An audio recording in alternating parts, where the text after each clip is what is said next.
வணக்கம் மக்களே. இப்போ என்ன பார்க்க போகிறோன்னு பார்த்தீங்கன்னா எறா குழம்பு தான் பார்க்க போகிறோம். இங்கே பாருங்கள், 1 கிலோ எறாவுக்கு 1/2 கிலோ எறா, அது கழுவு 1/2 கிலோ எறா இருக்குது. இது ஆல்ரெடி எறா எப்படி வாஷ் பண்ணுறதுன்னு வீடியோவாக போட்டிருக்கோம். இந்த மாதிரி வாஷ் பண்ணி வச்சுக்கோங்க. இது உள்ளே பச்சையாக ஒரு நரம்பு இருக்கும், அதையும் எடுத்துடலாம். அது பாருங்கள், எல்லாத்தையும் எடுத்தாச்சு. அடுத்தது இதுக்கு தேவையான பொருள் பார்த்தீங்கன்னா முள்ளங்கி, வாழைக்காய் வச்சு தான் நம்ம இந்த குழம்பு செய்ய போகிறோம். இதை எப்படி செய்யணும்னு பார்க்கலாம் வாங்க. இப்போ பாருங்கள், எறா குழம்புக்கு 3 டேபிள் ஸ்பூன் கடலை எண்ணெய் ஊற்றிருக்கேன். அடுத்தது பட்டை, 2 பட்டை, 1 ஸ்பூன் சோம்பு,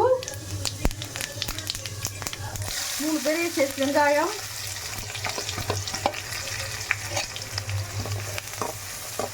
போட்டு வதக்கிக்கலாம்.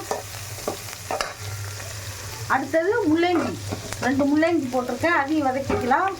இந்த முள்ளங்கி வச்சு எறா குழம்பு செய்யும்போது சூப்பராக இருக்கும். முருங்கைக்காய் கூட போடலாம். இப்போ நாங்கள் முள்ளங்கி வச்சு தான் செய்ய போகிறோம். இந்த மாதிரி முள்ளங்கியும் போட்டு நல்லா வதக்கிக்கோங்க. நல்லா கண்ணாடி பார்த்து வதக்கிக்கோங்க.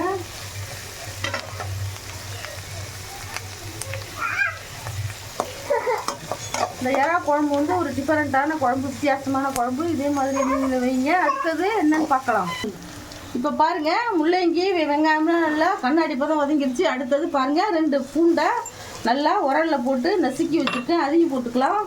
அடுத்தது நான் ஒரு வாழைக்காய், பெரிய வாழைக்காய், நாட்டு வாழைக்காயை இந்த மாதிரி கட் பண்ணி உப்பு போட்டு கழுவி வச்சுருக்கேன், அதையும் போட்டுக்கலாம்.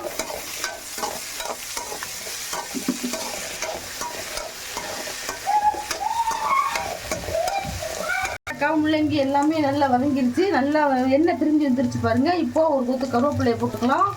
அடுத்தது ஒரு 4 தக்காளியை இந்த மாதிரி பேஸ்ட்டாக அரைச்சி போட்டுக்கலாம். தேவையான உப்பு போட்டுக்கலாம். உப்பு போட்டு வதக்கிங்கன்னா சீக்கிரம் வதங்கிடும்.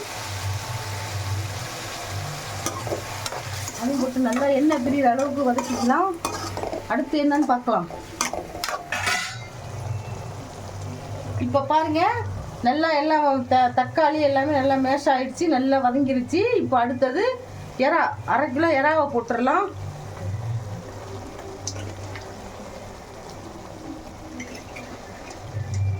நல்லா கழுவி வாஷ் பண்ணி வச்சுருக்க எறாவை போட்டுக்கலாம். இந்த மாதிரி நல்லா நீங்களும் கழுவி வச்சுக்கோங்க.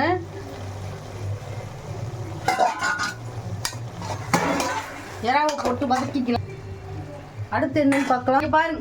பாருங்க, இப்போ எறா எல்லாம் வதக்கி எல்லாமே எல்லாம் மேஷ் ஆகிடுச்சு, எல்லாம் கரெக்டாக எண்ணெய் திரிஞ்சு வந்துருச்சு. இப்போ அடுத்தது மிளகாத்தூள், குழம்பு தூள் தான், தனித்தூள் கிடையாது. நம்ம எப்பவும் வீட்டில் வச்சுருக்க மிளகாத்தூள் ஒரு 3 ஸ்பூன் போட்டுக்கலாம்.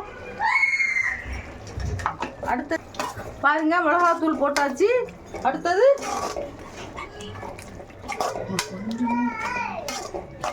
ஒரு 1/2 டீஸ்பூன் புளி. அப்போதான் புளி கொஞ்சம் போட்டாதான் அளவு தண்ணி ஊற்றிக்கலாம். உப்பெல்லாம் போட்டாச்சு.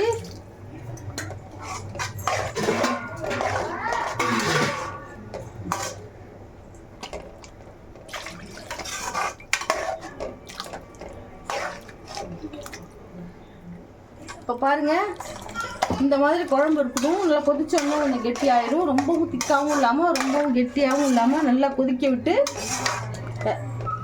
ஒரு 10 நிமிஷம் கொதிக்கட்டும். அப்போ இப்போ பாருங்கள், குழம்பு எல்லாம் ஒத்தாப்பில் நல்லா கொதிச்சிருச்சு. இங்கே பாருங்கள், அந்த காரம் கம்மியாக தான் இருக்குது. ஏன்னா பசங்கள்லாம் குட்டீஸ்லாம் சாப்பிட மாட்டாங்க, அதனால தான் காரம் கம்மியாக போட்டிருக்கோம்.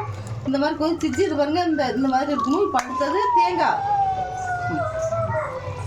1/2 மூடி தேங்காய், 1 ஸ்பூன் சோம்பு போட்டு அரைச்சி வச்ச பேஸ்ட்டை இதில் ஊற்றிக்கலாம். தேங்காய் போட்டு ரொம்ப நேரம் கொதிக்க வைக்கக்கூடாது. சும்மா லைட்டாக ஒரு கொதி கொதிச்சாலே போதும், இல்லைன்னா தேங்காய் திரிஞ்சு போயிடும். இது பாருங்கள், ரொம்ப சூப்பராக இருக்கும் பாருங்க குழம்பு. இதே மாதிரியே நீங்களும் வச்சு அசத்துங்க. இப்போ அடுப்பை ஆஃப் பண்ணிடலாம்.